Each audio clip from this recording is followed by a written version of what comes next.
Welcome to the deep dive.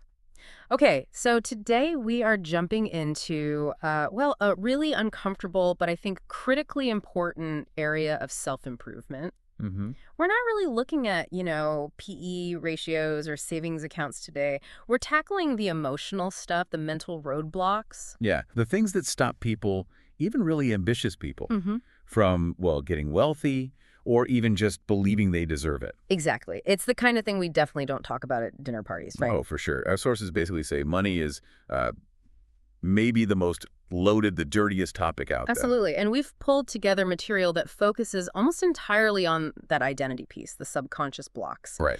So our mission here is to quickly surface some of the, honestly, counterintuitive advice on how to dissolve those hurdles and sort of shift into financial flow. And if you start right at the core anxiety, what pops up immediately is this weird morality we attach to wanting wealth. Mm. That desire for money gets mixed up with greed all the time. Incorrectly, usually. That distinction is so key. It leads to what one of our sources calls the unholy dollar syndrome. Hmm. Like if you say you want to make, I don't know, $10 million, people instantly imagine you dodging taxes on a yacht or something. Right, like you must be driven by something dark. Yeah. And the stories we consume, news, movies, whatever, they're just full of the evil rich stereotype. Mm. So that builds this subconscious idea. If you go for wealth, you're probably going to have to compromise your values. It makes success something you whisper about, not shout about. And that's especially true, I think, for people in maybe creative fields Yeah, or public service. That fear of selling out. right. But the sources really challenge that definition hard. How so? Well, they basically redefine selling out as just getting paid really well for doing what you genuinely love to do. Okay. I mean, think about the double standard. You tell your friends you want to lose 50 pounds, everyone rallies. Uh-huh. Go you, you're so disciplined. Right. Yeah, total support. But you say, I want to get rich. I want financial freedom. And suddenly it's like, whoa, ego alert. Or it's frivolous. The support just evaporates. That lack of support, that opposition, it leads right into this identity trap concept. The material suggests, pretty strongly, that a real financial breakthrough needs a fundamental identity shift, like nothing less. And the biggest trap inside that identity, it's our self-talk. Those familiar phrases, especially that almost reflexive one, I can't afford it. Okay, let's unpack that. Because sometimes, in the moment, it is true. You literally can't afford that thing right now. How does the source separate that from a deeper block? It's about the repetition, the habit, if I can't afford it, is your go-to phrase. Maybe 100 times a day, even if it's only technically true 10 times. Mm-hmm. You're just drilling in the identity of someone who lacks. Your subconscious is like actively looking for evidence to back that up. Lack becomes your baseline reality. It creates what the material calls the familiarity zone, which is different from a comfort zone, right? Because struggling isn't comfortable. Exactly. It's not comfortable at all. It's miserable. But it's familiar. Yeah. Your brain knows the landscape of lack. So how do you change that? To really shift out, the old identity, the I can't afford it you, has to be, well, killed off. The source uses strong language, like an explosion or a death. Wow. You have to demolish that old foundation to build something new. That sounds intense, and it must have, immediate ripple effects. Which brings us to the social cost. Oh, yeah. Apparently, this is the #1 question people ask at these abundance talks. Yeah. What do you do when your closest people don't support your growth? Your family, your oldest friends. The sources are really blunt about this. The main reason they don't support you. Your change essentially kills off the person they loved. Meaning the old you. The old you, the struggling you, the smaller you. That version fit neatly into their world. When you evolve, you're messing up their reality, their status quo. So it's not always malice. It's more like your success makes them uncomfortable. It holds up a mirror. Precisely. It can force them to look at their own stagnation, maybe. And that's why this kind of growth can feel incredibly lonely. Yeah. You hit this fork in the road. Do you shrink back down to keep everyone comfortable? Or do you prioritize your own expansion, even if it means drifting away from some relationship? The advice isn't necessarily to, burn everything down, is it? No, not necessarily.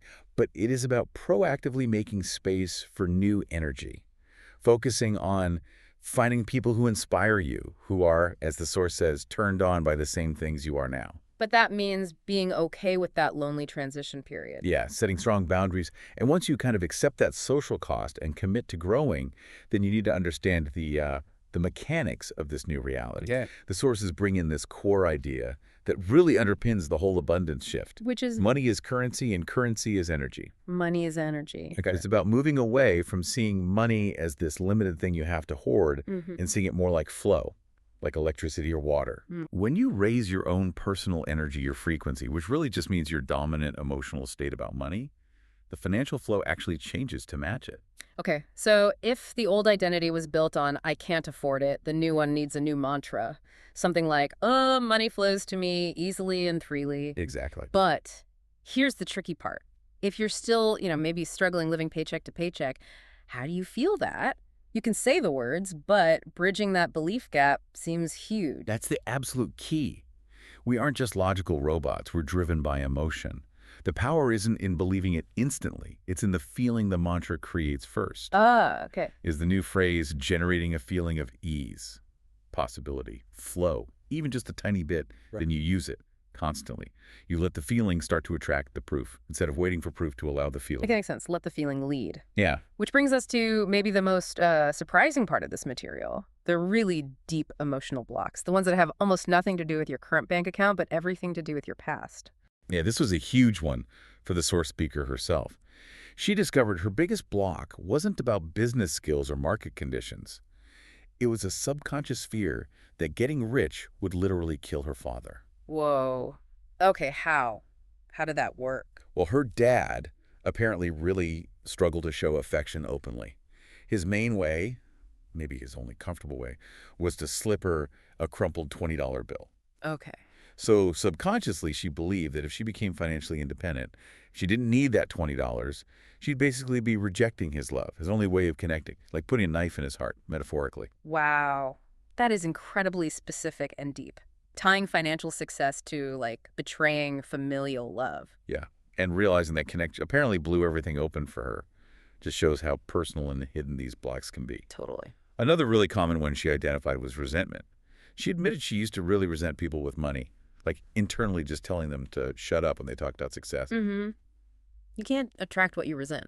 Exactly. You're pushing it away energetically. So the fix wasn't just about budgets or investments. It was about changing her whole internal relationship with money. How did she advise doing that? Appreciate it. The advice is literally to treat money like you're the greatest lover of your life. Admire it, respect it, focus on the good it does and can do. Welcome it. Allow it to appreciate in value by appreciating it. Okay, so that covers the identity shift, clearing out those deep emotional weeds. But then, how do you keep it going? Because that initial motivation after a breakthrough can fade, right? Let's talk practical tools. Yeah, maintenance is key. The main solution offered is treating this self-improvement work like going to a spiritual gym. A spiritual gym. I like that. You don't hit your fitness goal and then just stop working out forever, do you? You maintain it. Right. So what does that daily workout look like in this context? It needs to be a non-negotiable daily practice. Doesn't have to be hours, even 20 minutes, but consistently. Doing what Right. specifically? Reading stuff that lifts you up, maybe meditating to focus your mind, actively seeking out experiences or music or conversations. Anything that makes you feel powerful and abundant now. You're basically feeding that new identity every single day. You got it. Keeps you in alignment. And speaking of alignment, the sources suggest checking your desires against 3 key questions. Okay, what are they? To make sure you're chasing goals that actually resonate with this new powerful self, ask, is it fun? Does it give me energy? And does it have meaning? Fun, energy, meaning. Yeah. If it's super meaningful but totally drains you, or loads of fun but ultimately empty, you're out of alignment. In the flow, the abundance, it'll likely stall.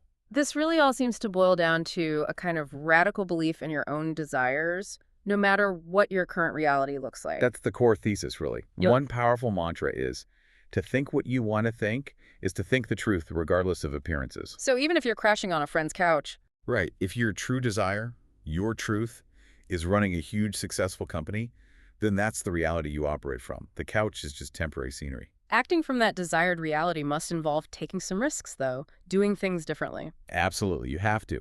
The reason you are where you are is because you've been doing what you've been doing. To get somewhere else, you got to do something else.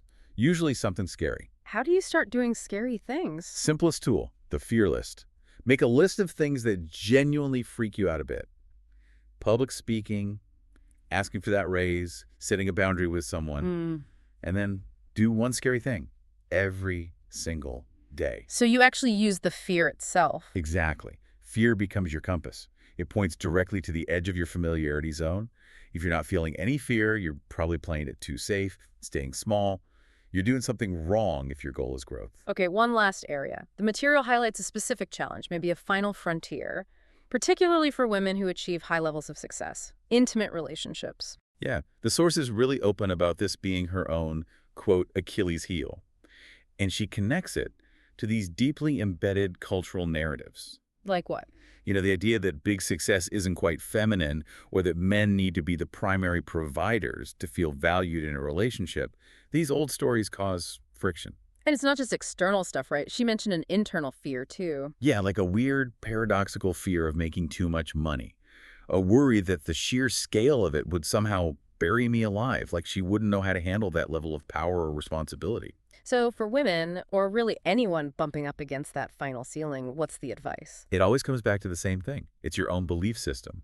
You have to dig deep and relentlessly question what you believe is true about yourself, about relationships, about how the world really works. If you secretly believe massive success will make you unlovable, well, guess what? You'll find ways to prove yourself right. Okay, so to kind of wrap this up for you, the listener, based on these sources, getting to real financial freedom seems to be this like three-part journey. First, that radical identity shift, welcoming wealth. Second, the consistency, the spiritual gym, setting boundaries. And third, the courage to face those deep, sometimes weird emotional blocks, like linking family loyalty to staying broke. Well said. And if you're sitting there thinking, okay, what's one thing I can do right now to raise my frequency? The source shared one of her own big goals for the future Yeah. is to stop complaining entirely. Wow. That is a serious challenge. Why is cutting out complaining so powerful here? Because complaining locks your focus onto the negative. That's inherently low frequency. It's basically telling the universe, I don't like what I've got, which isn't exactly an invitation for more good stuff, you know? Right, it reinforces lack. Exactly. So what if, just for the next 24 hours, you focused only on gratitude, only on what you do have? It fundamentally shifts your energetic state towards abundance. So we'll leave you with that challenge. Try the 24-hour no complaining experiment. If you start thinking of yourself as one of the most charmed people you know, which the source speaker actually does, what do you have to be grateful for right now? Focus there and just notice where your energy goes.